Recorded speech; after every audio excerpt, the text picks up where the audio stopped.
There must have been an ecosystem in place for you to facilitate this kind of economic activity. And that's where I think Kautilya's framework comes into play. His focus was primarily on having economic development being a driver for peace and prosperity. Perhaps he understood in Kali Yuga that you probably need money more than anything else, or he just added an understanding of the people's sense that economic development is very important. Kautilya focused on meritocracy, that everyone had equal opportunity in all positions of the government, and provided the idea of incentive-based labor contracts. So he understood that people work only when you provide them incentives, and when you provide incentives based on the individual's needs. For example, there's a quote that it says, "The miser should be won over by means of wealth, the proud man by offering respect, the fool by flattery, and the learned one by fruitfulness."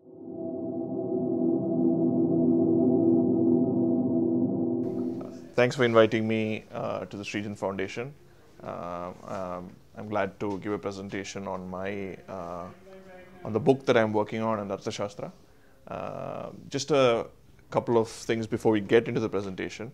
The first thing is, while we discuss the Arthashastra, we need to understand the context of when it happened. So a lot of Chanakya, Kautilya's thoughts are related in that context. So that's something we need to keep in mind. The second thing is also in terms of the nature of the text. If you really look at the Arthashastra, it's very dense, it's very poetic in nature, and the way it's communicated is in a very different format compared to our prose that we are used to in today's times. So it took a lot of time to first understand what some aspects of the text are, though they are translations, and then making interpretations to our current time. So that would involve you to kind of make some assumptions along the way. So that's the second thing. And the third thing is, I think it's also important you look at it in a non-partisan manner, an apolitical manner, because often nowadays what happens is you come up with a preconceived notion and then you want to jump over to reinforce that notion. If you can kind of take that aside, I'm apolitical, and generally the view on just the text, then it makes it far more fascinating just to understand Kautilya's time. So that so most of these thoughts are independent compared to say what Sriram Foundation or other organizations have on the subject. So yeah.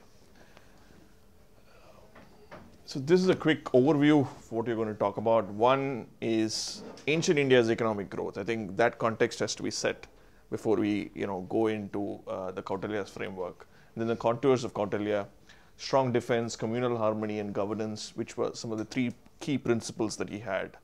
And then we go into economic development: taxation, trade, land and resource management, labor and ethics, and then of course the conclusion. So this context is important. If you look at the the global growth story over the past, say, 1,000 years, this provides an overview of that. As you can see, Western nations have been at the forefront of global growth, especially for the last 200, 300 years. And if you look at the quantity of GDP data, obviously it's far higher in recent times. And industrial revolution was one of the key catalysts in the last 200, 300 years to drive this growth.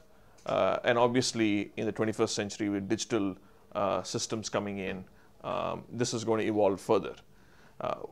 While these are all common factoid, the question really is, how was ancient world's economic landscape?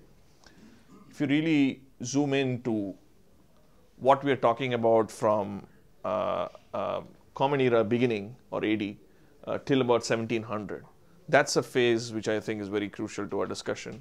And it's also important for us to look at authentic research-based information rather than making anecdotal observation. So one of the major works on the world economy is by Angus Maddison. He was a well-known economist. He co-authored The World Economy: A Millennial Perspective in 2001. So that research basically covers the growth over a period of 1,000 years and how the world kind of shaped in this 1,000 years. And some mammoth research which he completed in 2001, and his team continued it till date. It's been updated even though he's passed away in 2010, it's been updated till now. So if you really look at the data from the Common Era beginning all the way till 1700, India and China were literally leading in GDP. In the beginning phase, India was higher than China, if you notice, and then India retains it in 1,500. China comes slightly higher than India, and 1,600, China takes a jump compared to India in terms of GDP. But during this entire time, till 1700, where India again overshoots China, but during this entire phase, if you look at the Western countries or Western Europe, their contribution to global GDP was much lower. And you had a significant contribution from India and China towards global GDP. So we're looking at a period of almost 700 years where different rulers were there in these countries, but there was something there which made them powerful or one of the top countries in the world.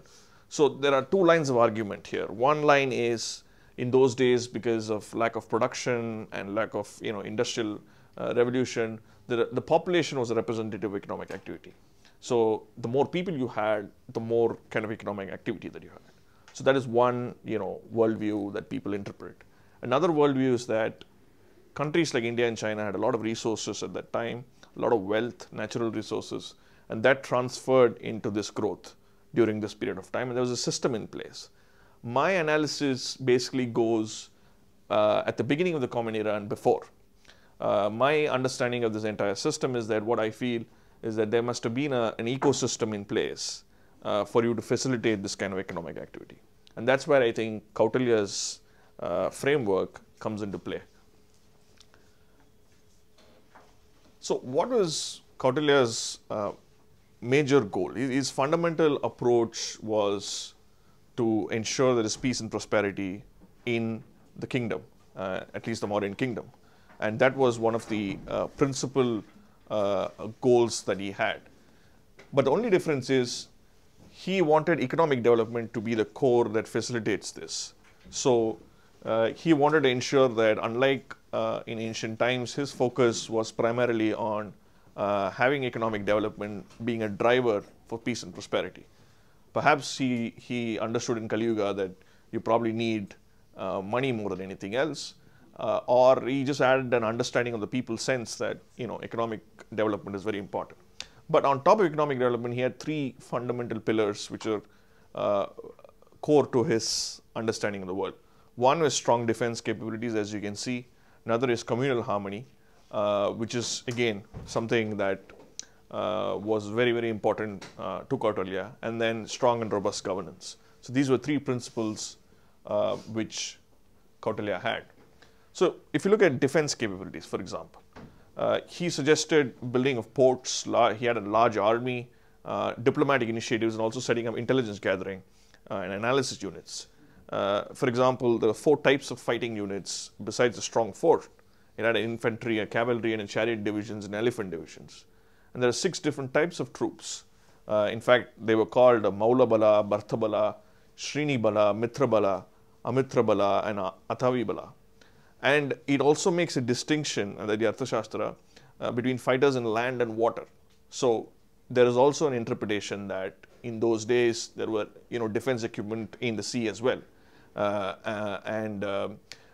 It also makes a case for strong foreign policy through a 6-fold policy, which I think a lot of people have covered in their early interpretations of Arthashastra, and governing from that standpoint of Vijitsu, which is a protocol on how the expanding state. So even if you're conquering, say, other countries, what are some of the dharmic things that you need to do while doing that? So those were some of the ideas that he had. And communal harmony was one of the central points of Kautilya. He made sure that irrespective of what religion or what god people worshipped, there was communal harmony at the base of whatever the king or the kingdom did. So that was something he persisted across board. And there were many instances. For example, he's against superstitious thinking. There are many quotes in the Arthashastra where he says specifically that there's no point looking at the stars. You have to look at what is happening on the ground. And there are many instances where he separates religion from the state, while he focuses on dharma as a principle, but he also makes an attempt to ensure that everyone is given equal rights and equal treatment. And it was harmonious social framework that was one of the base that Kautilya basically focused on. Strong and robust governance. So it basically had three basic traits. One is provision of public infrastructure. So he believed that the state has to invest by building forts, irrigation works, or trade routes, new settlements, or building new mines. So he believed that the role of the state, one of the roles of the state, is to build infrastructure for the people. So that was something that he was contingent upon. And interestingly, he wanted to promote economic growth by removing barriers to trade and business. This we will detail it probably later in the presentation, but trade was one of the big components of economic activity in those times, besides agriculture and cattle farming. So he wanted to ensure that all kinds of barriers are removed for trade, so that people can trade from across various countries within the kingdom as well as outside. And more importantly, if you notice, there's a quote which says that in the interest of prosperity of the country, king should remove all obstructions to economic activity and prevent loss of revenue to the state, which basically means he saw it as a big revenue mobilizer for the kingdom. Modern economic thinking promotes trade, international trade, and that's something probably he had as an ideated stage at an idea level, even during Kautilyan times.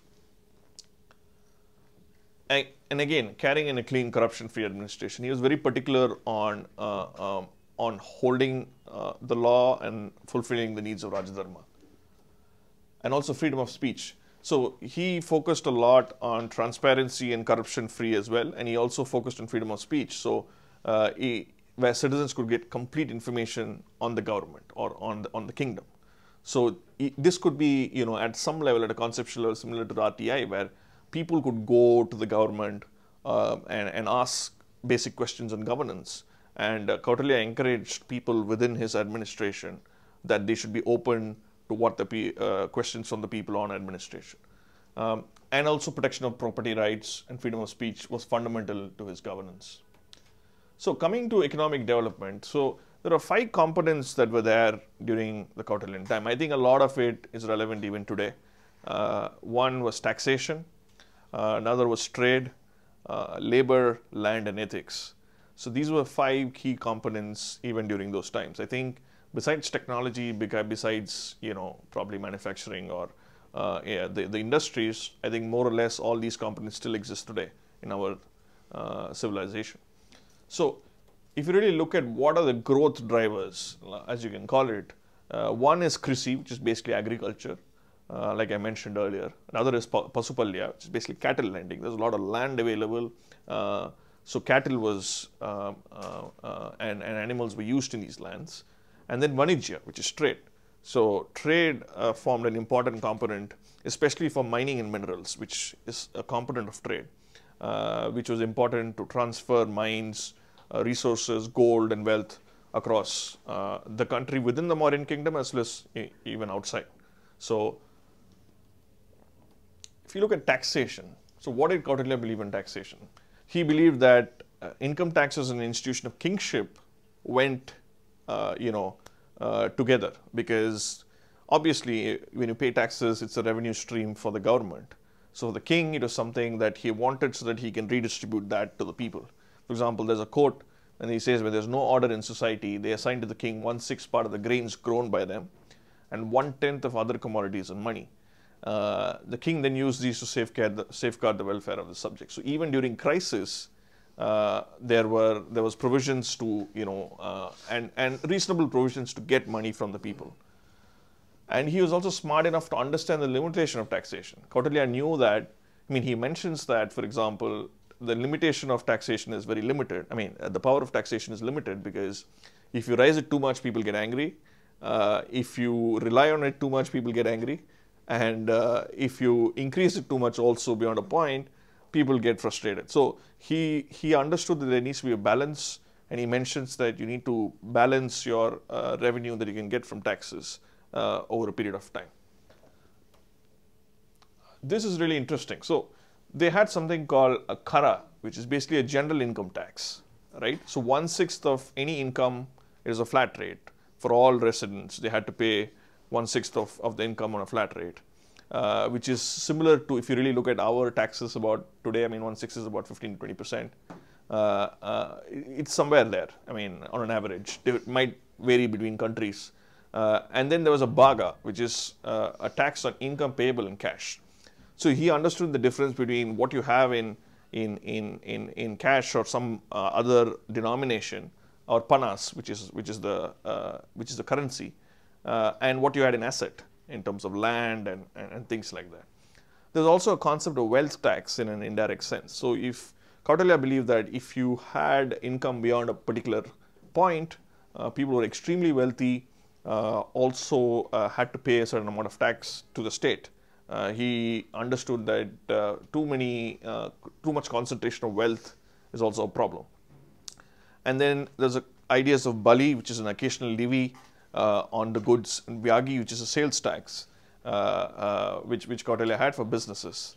And the most interesting thing is this udaka baga, which is like a water tax. So for example, let's say you have a house and it has a reservoir next to your house, and you use the reservoir for a lot of purposes, say irrigation, whatever it is. So he imposed a water tax on that, so that people who are lucky to have natural resources also kind of paid back to the state compared to other people who don't have those resources. So these were the type of taxes that was relevant then. So if you really look at the different, say for example, agriculture. I mean, farmers in India nowadays are not taxed, but in those days it was dependent on the produce of their land. So say you're a rich farmer and you produce a lot of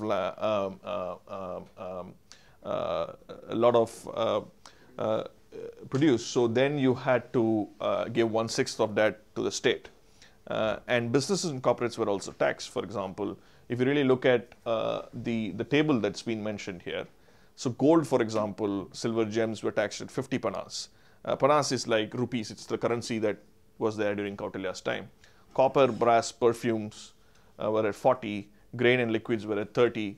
Other craftsmen were at 10, and wood, bamboo, and earthenware were at 5.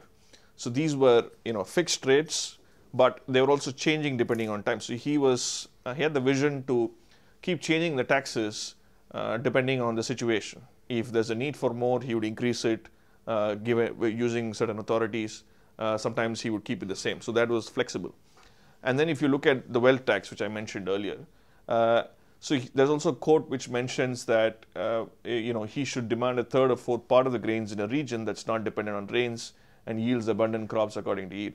So again, what we call as a graduated tax, depending on income levels, was at a conceptual level done by Kautilya at that time. Okay, the difference was he was focused more on yields and more on, because most of the people were used in where the professions was in agriculture. So he used the concept of yields to graduate the tax, whereas nowadays we do it based on income, where there's a minimum income and beyond which you start getting taxed. So at a conceptual level, he also probably had that vision as well. Trade is something, it's probably one of the most fascinating things which I've seen from the Arthashastra. For example, there is a quote which kind of mentions about how pearls could be imported from Ceylon, aloe from Burma, woolen clothes from Nepal, and furs and horses from Gandhara Nadu, which is today probably Afghanistan, and then Vanayu from Arabia, Persia, and wine from Afghanistan and Scythia. I mean, this is probably a translation, but the mood of the text is something similar, which basically tells you that there's a lot of activity across the region rather, not just within modern India. And the nature of trade was basically defined by two key things. One was high risk and high value goods, and they had high value goods as well. And he also believed in the need for free and fair trading system and high importance to imports and exports. If you really look at what philosophy he had on trade, it's quite interesting. One is he believed that it was a revenue accumulating mechanism, which means trade gave money to the state, and he believed that more trade that would give more revenue to the state. So that was something he was promoting. The interesting thing is he preferred imports far more than exports. That's contrarian to how we evolve nowadays, where the focus is more on being competitive in exports. But he, for some unique reason, probably Kautilya believed that the resources that you get from outside, the more and more if he could accumulate and then give it for his people, then it also adds probably a kind of a value to his people. So he preferred imports and gave a lot of exemptions for high value imports like gems and gold and things like that, and also believed in the potential for exports. Greater economies of scale, that's another thing. He believed in getting large quantities of trade, not small quantities. He wanted to do it big, and he believed that had to be a focus. And high and low value goods were also included as part of this. There was a trade structure in place. For example, there was the Panyadaksha, which is basically the superintendent of trade. So this person basically controls, is like the officer in charge of trade through the Mauryan kingdom. Kautilya basically says that he is given a lot of responsibilities. One is he is fixing price of commodities after looking at investment capital and duties and things like that. And then he also intervenes when there's shortage of commodities. And in terms of, and he had an acute sense of demand and supply in the market, according to the Arthashastra. There was also a team which kind of surveyed for these inputs, which reported to the Panyadaksha. So there's a team of surveyors who could go around in the countryside to understand what is the demand and give him a sense so that he can take a call. So all of the state-controlled trade was within his domain, and determines how they are produced indigenously outside the country. So basically, it's a combination of what the RBI would do nowadays, compared, and also what, say, the Ministry of Commerce might do. So the Panyadaksha had a lot of power in this sense, because he controlled the most dominant part of the economy. So he was a superintendent of trade. And then there was a Samstadaksha, which basically looks at consumer interests. So in terms of, say, your products, whether they are good quality, quality control, whether you're cheating you in terms of goods from other countries. So he did a quality check. He also ensured that second-hand goods were not, duties were limited on them. So he was in charge of doing a quality check and all this. And the Sulkadaksha, which is the superintendent of customs. So this is the person who was at the border of the kingdom, and he would ensure that custom duties and imports and exports were all taken care, and the excise duties and indigenous products were also taken care. So these were duties and tariffs which were there existing during that time itself in an indirect, in a different terminology, but some amount was given for this. So list of articles include, a wide range from flowers, fruits, diamonds, and pearls as well, on the other hand. Exemptions to duties included sacred rights or goods associated with with gifts. Imports of arms of all kinds, jewels, and grains were duty-free. So this is where his emphasis on imports is seen more, because these products were given duty-free during that time. And they range from, for example, 1/5 of the product's value to 1/25 of the value. And the tariffs were built in percentage depending on the nature of goods. Again, he had the vision to vary the tariffs according to goods, and did that in a very structured manner, so that the demand for a particular product does not go too high or does not go too low because of the tariffs. And another fascinating thing is internal trade was very prevalent during that time, as much as external trade. So even today, for example, if you take modern India, different states have different regulations for you to do business. So perhaps the GST tries to simplify it, but because of all the regulations in various states, internal trade is not as effective compared to perhaps external trade, where it's far more systematic. But what Kautilya believed is the internal trade had to be as prevalent as external trade. So for example, barriers were removed. They moved in sartas, which is basically caravans, internally, but safety was a big issue in those days, because you had all these law and order problems. So they were, for example, there was for internal security, a lot of focus was given and road cess called Varthani was established. So that was basically an insurance for caravans. You say you're going from Delhi to say Chandigarh, for example. Between these 2 points, there was a road cess Varthani which was paid. So it's more like an insurance. So between these 2 points, when you move the goods from one point to another, if there's any problem with the goods, the state or the insurance guy will repay everything if there's a problem. So there was a kind of an insurance kind of a system which was working during that time in an informal setup, and also standardization of weights and measures used in trade. So lots of currency and denominations were standardized across the kingdom. So it's easier for people to go from one state to another in terms of transactions and things like that. So that's, yeah. So land is another big chunk of activity in those times. So most of the land belonged to the state unless you had leased out to farmers after a detailed background check.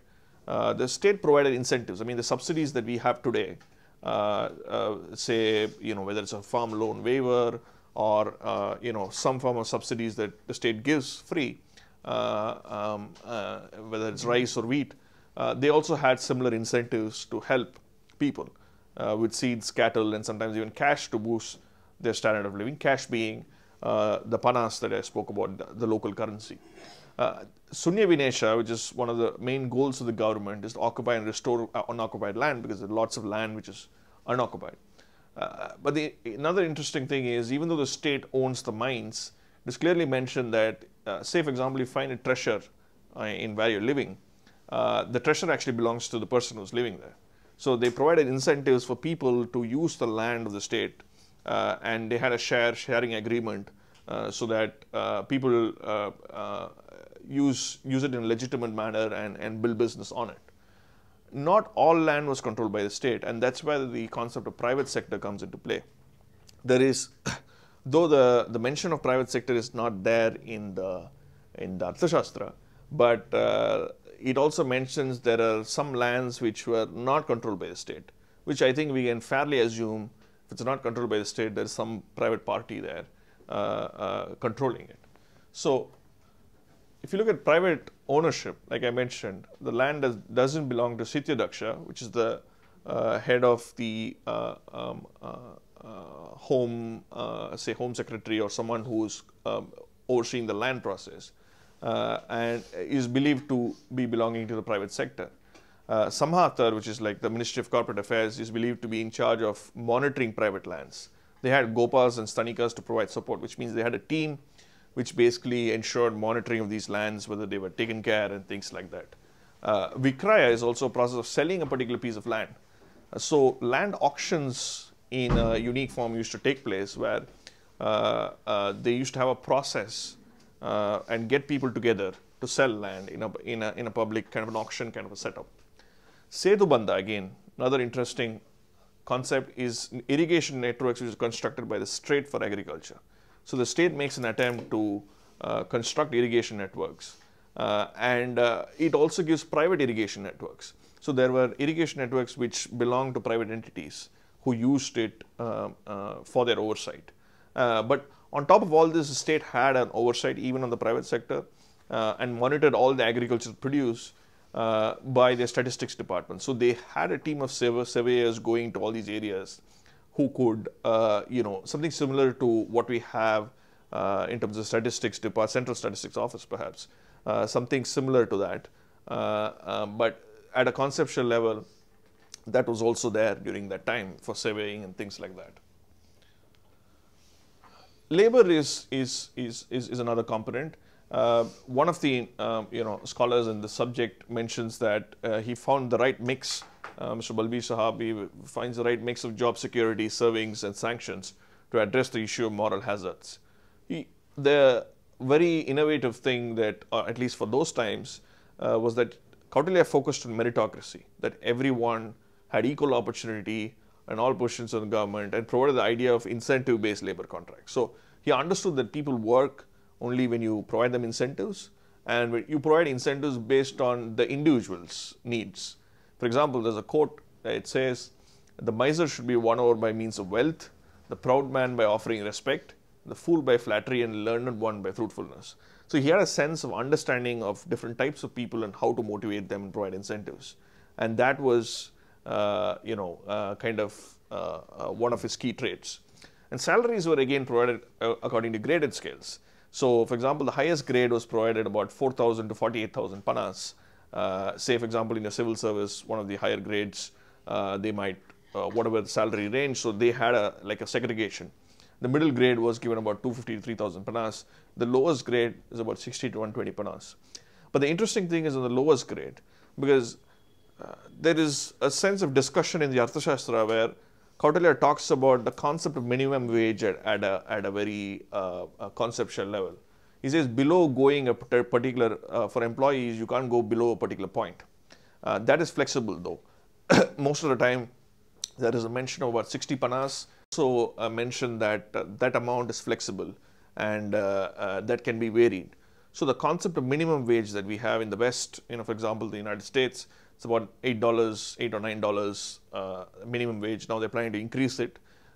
So at that level, he also understood that people can't be paid beyond a lower point, and he had a benchmark for that.